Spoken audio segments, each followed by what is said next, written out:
Bonjour tout le monde et bienvenue dans cette nouvelle vidéo. J'espère que vous allez bien. On se retrouve pour la suite de la présentation du bullet journal que j'ai créé pour ma fille avec les mois de septembre et d'octobre.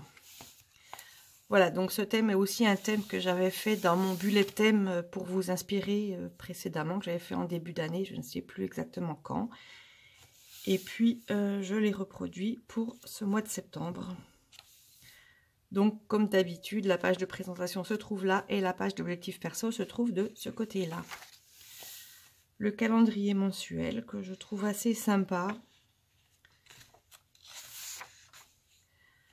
Ensuite, la page de recettes avec quelque chose de très simple. Parce que même si ce sont des dessins simples, ça prend du temps de faire une page comme ça, puisqu'il y a beaucoup de petites choses à faire. Donc, du coup, je compense avec des pages que je fais très simples. Voilà.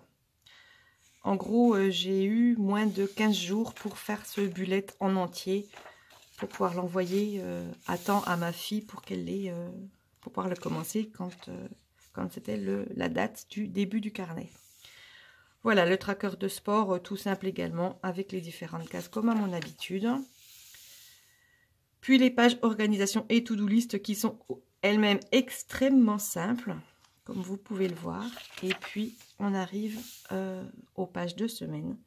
Donc, vous voyez, mis à part la page de présentation du mois, j'ai quand même... ça ne m'a quand même pas pris énormément de temps, bien que il faille faire les dessins au stylo noir, puis colorier en décalé. Bref, je vous passe les détails, mais voilà. Je trouve ça assez sympa. Et puis, en fait, le fait de colorier... enfin, de venir passer un coup de stylo avant d'écrire les jours, ça habille aussi la pièce, n'importe quoi, la page. Et comme ça ne fait pas quelque chose de vide. Voilà, on attaque ensuite le mois d'octobre. Alors, le mois d'octobre, je l'ai fait comme j'avais fait mon mois d'avril, il me semble, dans mon bullet journal perso, avec juste des collages pour faire un thème assez vintage.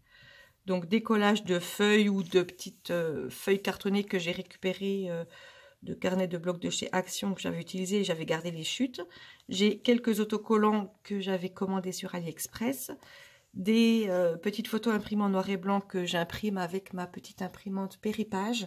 J'ai d'ailleurs fait une vidéo à ce sujet. Je vous mettrai le lien dans le petit i en haut là pour vous montrer si ça vous intéresse, puisque c'est une imprimante pas chère du tout, qui ne nécessite pas d'encre. Et puis, ça peut servir, voilà. J'ai fait aussi des petits, avec des espèces d'emporte-pièces, trucs pour les enfants, là, à découper pour rajouter des petites choses, voilà. Et puis, des tampons, et puis d'autres tampons que j'avais fait précédemment sur des feuilles couleur craft. Voilà. Maintenant que je vous ai tout expliqué, je vous montre ce que ça donne en rendu. Forcément, les pages sont nettement plus épaisses puisque je superpose différentes couches de collage. Et ça rend pas trop mal, j'avoue. Je peux du coup beaucoup plus habiller les pages que quand je fais juste des dessins. Puisque là, comme c'est des collages, ça va quand même un petit peu plus vite. Voilà, avec un petit tampon de temps en temps, des autocollants. La page de tracker de sport qui d'habitude est quand même assez light, finalement cette fois-ci elle est beaucoup plus remplie. On arrive aux dernières pages avant la semaine. Ces deux pages sont aussi également beaucoup remplies. Voilà, du coup ça ne laisse plus beaucoup pour la to-do list. Espérons que ça sera suffisant. Il y a quand même de la place. Il faudrait écrire petit. Et les pages de semaine, pardon. Voilà, donc avec également des collages, pas mal de collages des deux côtés. Et puis au milieu, les pages de semaine, comme vous voyez, très simplement. Voilà, j'espère que cette vidéo vous a plu, que ça vous aura inspiré. N'hésitez pas à me le dire, n'hésitez pas si vous avez des thèmes que vous aimeriez que je réalise, à me le dire également tout ça dans les commentaires. Abonnez-vous si ce n'est déjà fait, activez la cloche de notification pour ne pas rater mes prochaines vidéos. Et puis, laissez-moi un petit pouce vers le haut. Quant à moi, je vous souhaite une agréable semaine et je vous retrouve la semaine prochaine, dimanche prochain, même heure. À la semaine prochaine. Bye bye.